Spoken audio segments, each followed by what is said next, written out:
Autolite and its 98,000 dealers bring you Mr. Herbert Marshall in tonight's presentation of Suspense.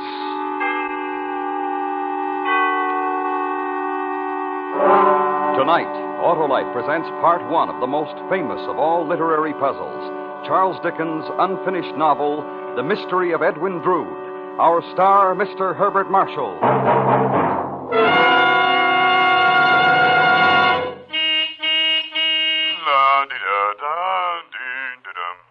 Well, if it isn't Oscar, the singing limousine. Every car sings when it's got what I've got, Harlow. Ah, you don't have to tell me, Oscar. I know. You've got ignition-engineered Autolite spark plugs. The spark plugs that are world famous for quality and performance. I'm starting the year right, Harlow. Ah, you sure are, Oscar, because Autolite spark plugs are ignition-engineered to give top performance at all times.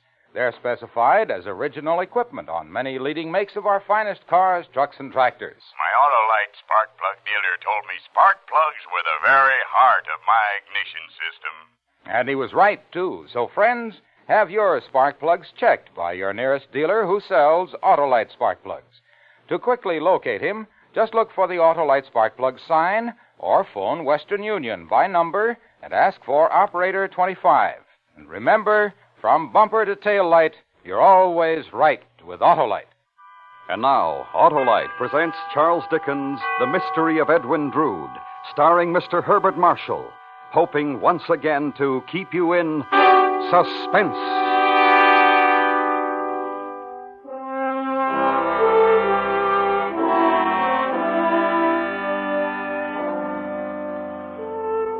This is the last night I have to live, and I will set down the naked truth without disguise. I was never a brave man, but the task comes without much difficulty. I can speak of myself as if I had already passed from the world. For while I write this, my grave is digging, and my name is inscribed in the black book of death.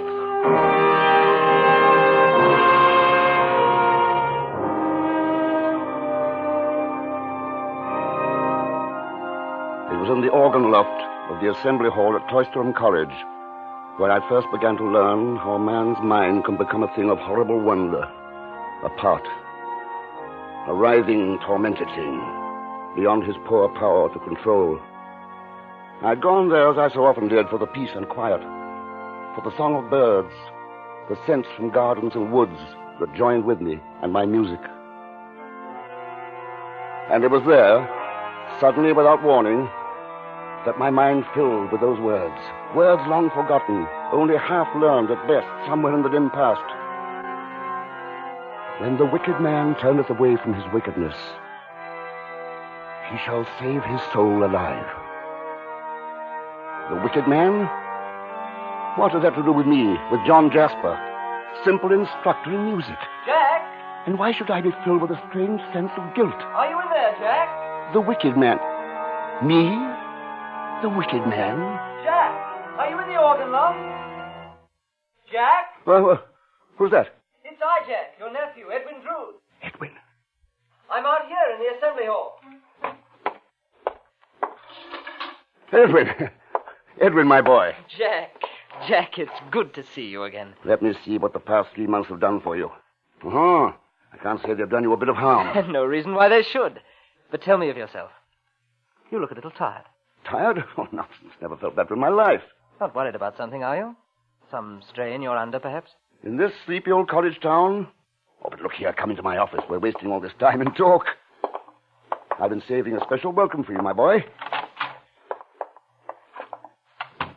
Sit down and rest your weary bones while I make it ready. Oh, Jack. Jack, I'm truly home again. I can see that now. No wonder you love it here at Cloisterham. Is that what you think, Edwin?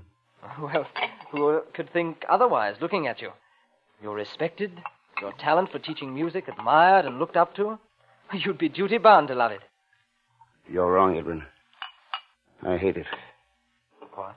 I hate it. Jack, I'd never dreamed. Well, no, let there be an end to such talk, Edwin. We've delayed our toast much too long as it is. To your future, Edwin. No, Jack, hold on. I'll not make that the first toast upon my return. Oh, why not? There's a much better one to drink to on this day of all days. To my future wife, Rosa. Of course, Edwin. To Rosa.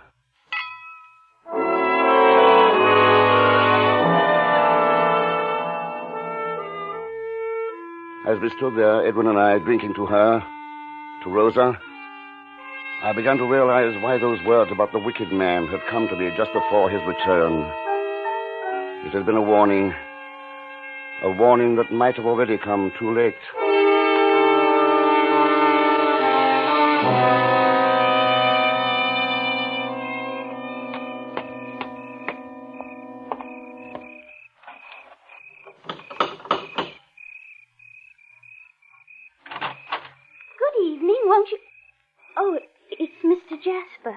Good evening, Rosa. Have I startled you? Why, no, Mr. Jasper. It was only that You were expecting someone else? Well, Edwin said that he might get here early. I'm sorry I disappointed you then. Oh, no, it isn't that, really. Oh, I'm being quite rude, aren't I? Please come in. Thank you, my dear. You look most charming, Rosa. I'd swear that gown was purchased in London expressly for your party tonight. Oh, you surprised me, Mr. Jasper. I didn't know you were so observant concerning women. Concerning women, Rosa? Or you? Why, me? I'm only one of your music students. No. You're a good deal more than that to me, Rosa. I'll open the parlor. We can wait there for the other guests.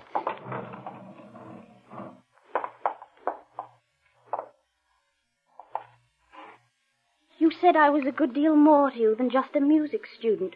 What did you mean? Edwin's my nephew. You're his betrothed. Surely the love I bear for him extends to you also. Oh, I hadn't thought of your feelings toward me in just that way. Had you thought of them then? Allow me to be frank, Mr. Jasper. I'm going to marry Edwin despite the fact that I do not love him.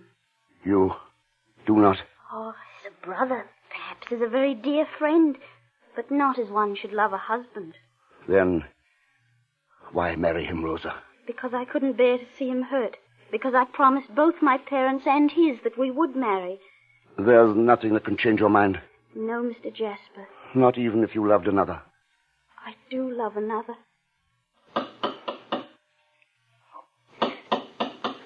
The other guests. Rosa. Oh, excuse me, please. I must let them in.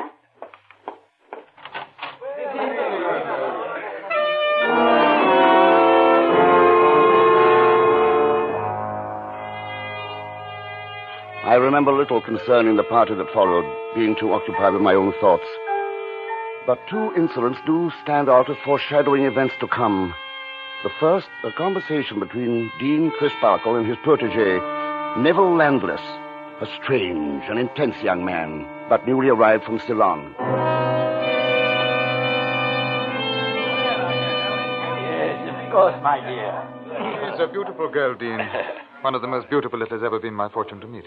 It might be best for you to curb your admiration, Neville. Rose is already spoken for. In Ceylon, that is not always a reason. I need hardly remind you, my boy, that this is Cloisterham in England. I warrant her fiancé would not take too kindly to your attitude. Fiancé? Young Edwin Drood. Ah, yes. I now understand his air of proprietorship. Obviously, he is not one who appreciates his good fortune. May I ask, Mr. Landis, the exact meaning of your remark concerning me and Rosa? Edwin, really, I didn't know that... I don't mind, Mr. Drood. It seemed to me that you were taking the young lady in question rather for granted. I merely commented on it. A manner of comment that hardly comes under the heading of civility in England, Mr. Landis. Though perhaps your somewhat heathen background may account for it. Oh, come now, gentlemen, this is hardly the time Why does it seem very civil for you to comment so upon a stranger here? One who has not had your so-called advantages in upbringing. Perhaps the best civility is to mind our own business. If you will set me that example, I promise to follow it. You take too much upon yourself, sir. In my part of the world, you would be called to account for it. By whom, for instance, Mr. Landis? By me, sir. At your earliest convenience. Oh, gentlemen, please. Edwin, let's have no more of this. High words between the two of you. I don't like it, my boy. Nor do I care for certain comments made in my presence here, Jack. This is hardly a matter of moment, Edwin. We are all hosts here to Mr. Landless, a stranger newly arrived. You should respect the obligations of hospitality. Shall it be over, then? So far as I'm concerned, Jack, there's no anger left. Mr. Landless? None, Mr. Jasper. So be it, then. The incident is over.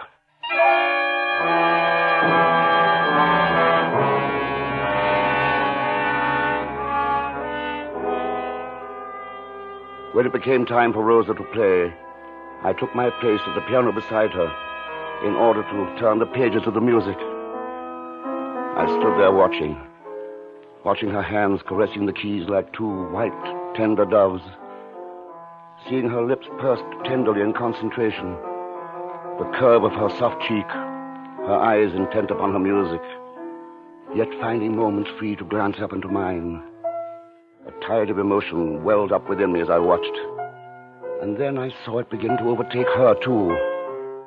It was evident in the trembling of her hands, the color draining from her face, her quickening breath. Oh, no, I can't bear it. I can't bear it. Take me away, please. Take me away.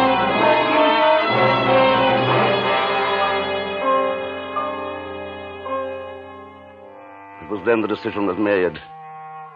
It was then I knew that the end result was as fixed in time as the inexorable approach of death.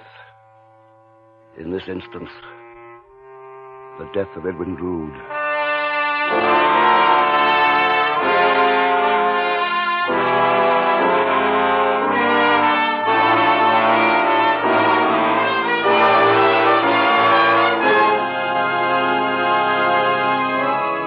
Autolite is bringing you Mr. Herbert Marshall in Charles Dickens' The Mystery of Edwin Drood. Tonight's presentation in radio's outstanding theater of thrills, Suspense.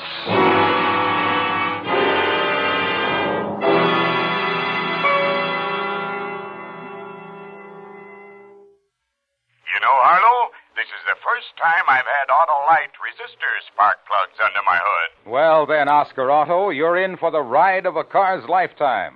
The Autolite resistor spark plug is the greatest advancement in spark plugs for automotive use in the past 25 years. They sure step up my performance. That's because Autolite resistor spark plugs have something extra that gives you something extra.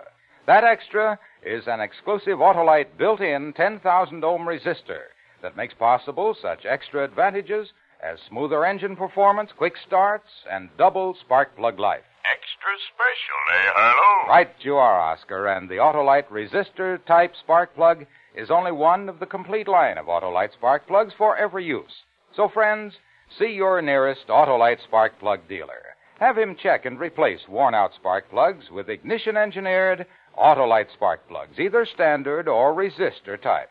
And remember, from bumper to tail light, you're always right with Autolite. And now, Autolite brings back to our Hollywood soundstage Mr. Herbert Marshall in Elliot Lewis's production of The Mystery of Edwin Drood, a tale well calculated to keep you in suspense.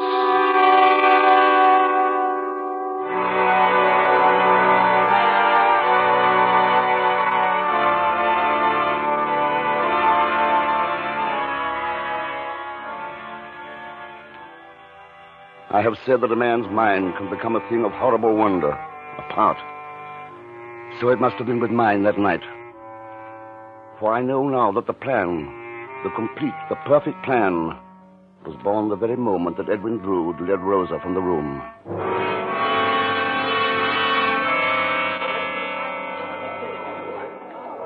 Oh, the poor girl. She's quite evidently overwrought. Yes, quite overwrought. Little wonder, with the strain she's had to bear. It can hardly be conducive to one's nerves when a fiancé becomes proprietary and overbearing. It would appear that your earlier differences with Edwin Drood still rankle, Mr. Landless. I believe I have my anger well under control, Mr. Jasper. Though the same can hardly be said for the circumstances that provoked it. Oh, come now, Neville. It is hardly becoming to maintain such a disagreeable attitude. Hardly becoming perhaps but a natural reaction. And one that can be as naturally overcome. And just how would you suggest this to be done, sir? Through friendly discussion over a friendly nightcap, Mr. Landless. Shall we say at my gatehouse? Within the hour? Will Drood be amenable? He's already accepted my invitation. Then I shall accept also. Thank you, Mr. Landless. You shall not regret it, I assure you.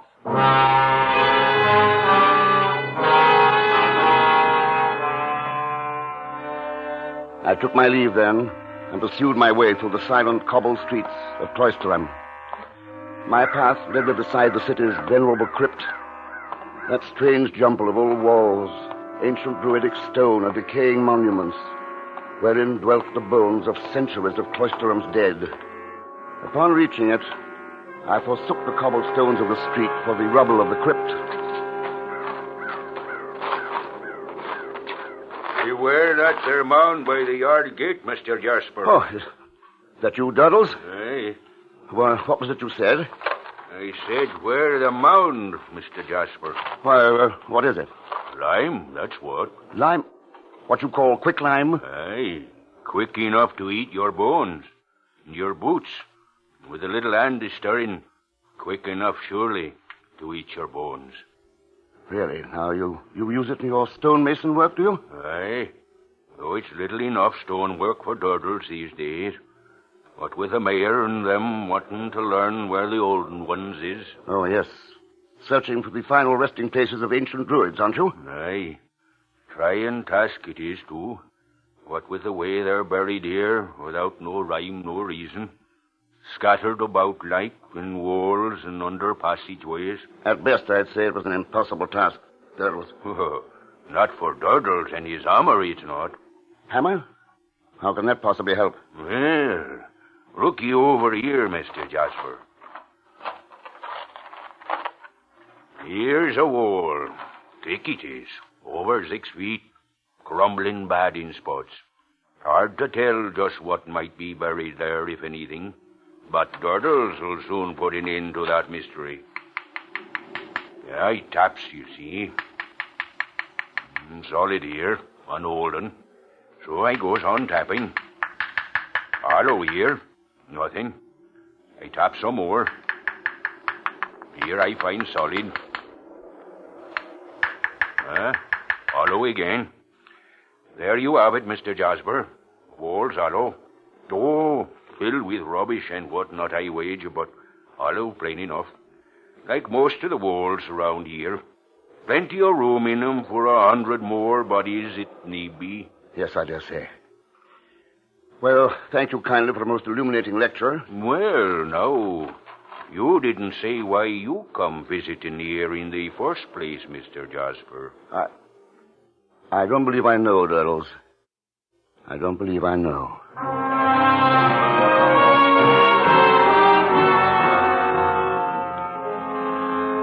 When I arrived at my lodgings, Edwin was already there. And no sooner had we got the fire blazing and made ourselves comfortable than Neville Landless put in his appearance.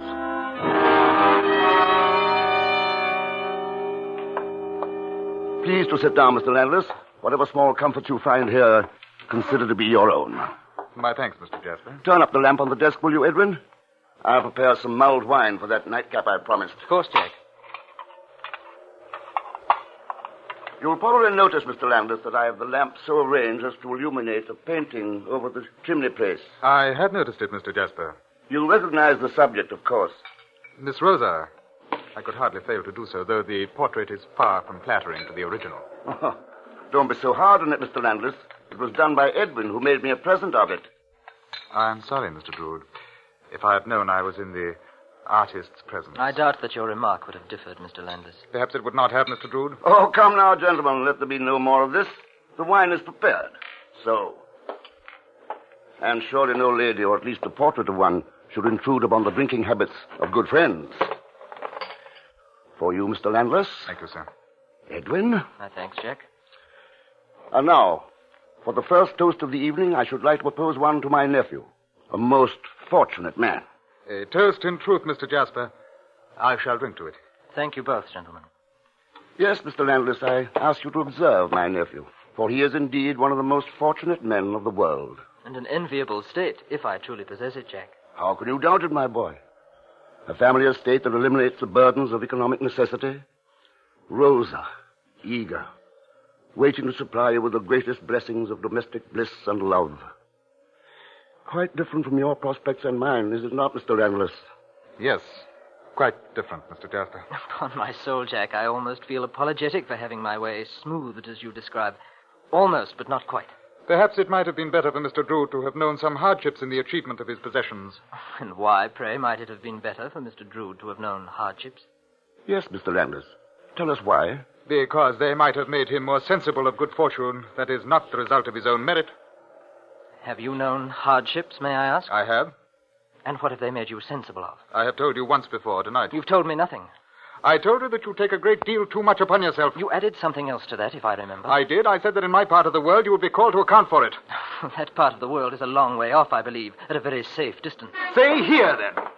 Say anywhere that gentleman may be found. What would you know of gentlemen, Landless?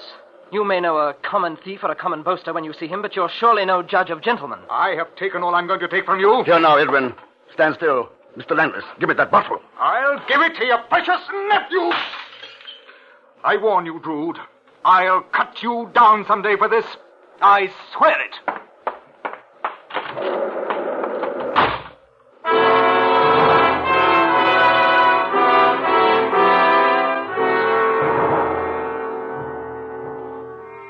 The scene had gone well, I thought. Very well. And after Landless's enraged departure, after I had calmed Edwin down and sent him home, I waited for what I knew would inevitably follow. It was close to midnight when it did.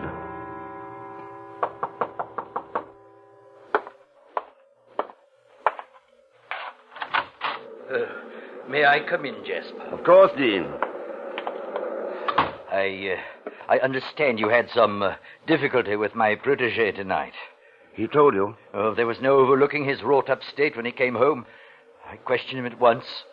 He must have been rather difficult. Murderous might be a more exact term. Murderous? Surely you exaggerate, Jasper. I hardly think so. But what could justify the use of such an expression? The facts. I feel certain that if I had not been there to intervene, he would have laid Edwin dead at his feet. Oh, unbelievable. And yet he did repeat to me the warning he gave young Drood. That he'd cut him down someday? His exact words, Jasper. I think, sir, that you have in your charge a most dangerous man. One who might well attempt to carry out his threat against Edwin's life. Oh, no, I can't believe that, Jasper. I'm confident that if we could get them together again, get them to shake hands upon it, all their differences could be resolved. You're much more optimistic than I. Surely it's worth a try for your nephew's sake, if for no other. Talk to him, I'll talk with Neville. I know he'll meet with Drood whenever and wherever you say.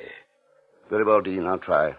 Though I say to you now, and you are my witness, I'm convinced that unless Neville Landless leaves Cloisterham, the end result could be nothing but tragedy.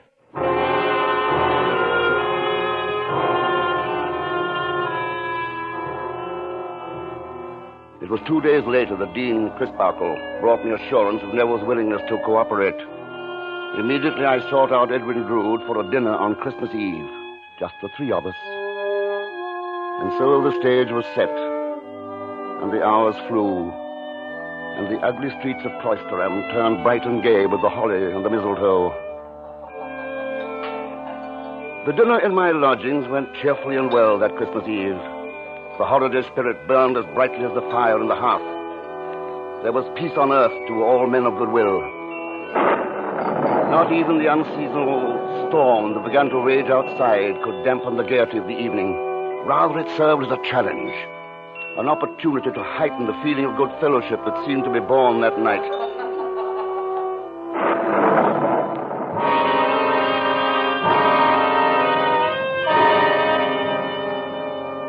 It was sometime around midnight when the two men, arm in arm, took their departure. You would suggest something like this, Jack. Fancy going to see the river at this hour on Christmas Eve. Only a madman would suggest such a thing. And only two young madmen such as you would take up such a suggestion, if indeed you are to take it up. Nothing could stop me from it now, Mr. Jasper. It's unbelievable that sluggish, muddy stream could ever become a raging torrent. Nevertheless, you'll find it is so, Mr. Landless. One of the few worthwhile sights to behold in Cloisterham. Our river, reborn at the height of a storm. I warn you to be careful, however. The footing will be treacherous. You're a wicked man, Jack. To inflame us over the idea and then attempt to draw us back. Well, you'll not succeed in stopping us now, eh, Neville? No, Edwin. Nothing will stop us now. Then come along. We'll be on our merry way.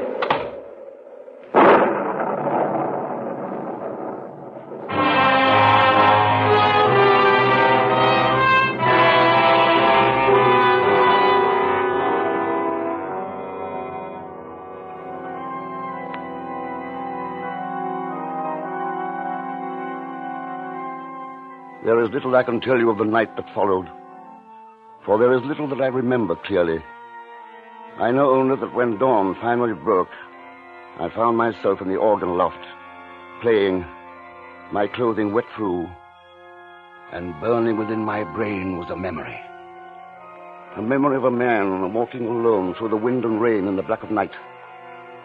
A man walking through the deserted streets of Cloisterham. The streets that suddenly, unknown to him, were no longer deserted.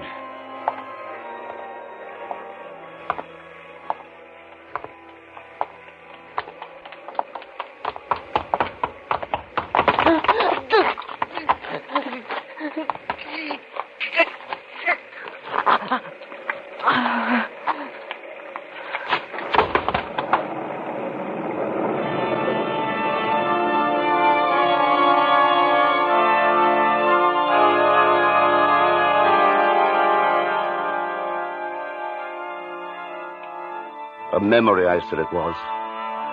Or was it a dream? I did not know. But as I sat there in that organ loft, in the dim light of Christmas morn, there was one thing I did know. Edwin Drood would never be seen again.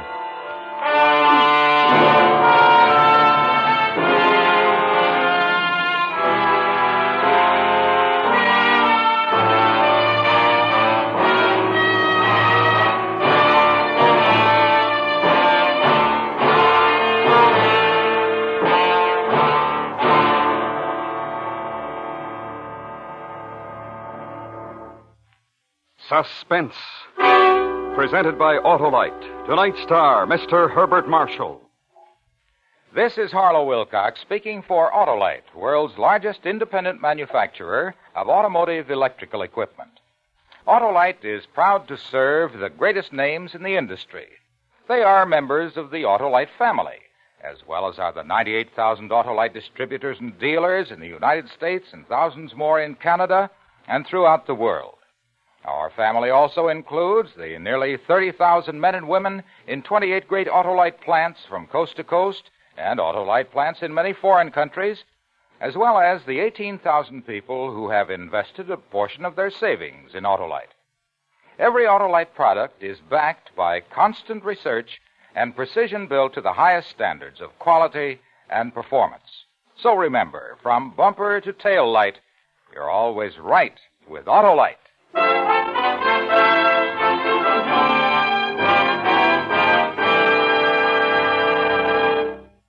Next week, Part 2 of Charles Dickens' unfinished novel, The Mystery of Edwin Drood, at which time we will attempt to solve this literary puzzle. Our star, once again, Mr. Herbert Marshall. That's next week on Suspense.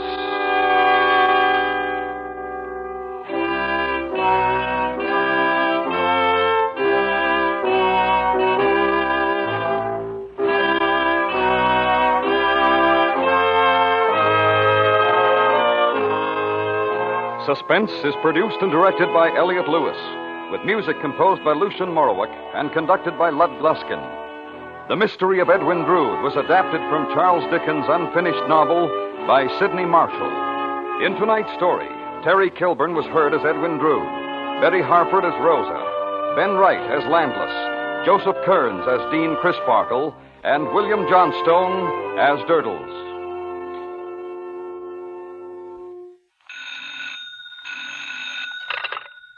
Buy Autolite resistor or standard-type spark plugs, Autolite stay-full batteries, and Autolite electrical parts at your neighborhood Autolite dealers. Switch to Autolite. Good night. This is the CBS Radio Network.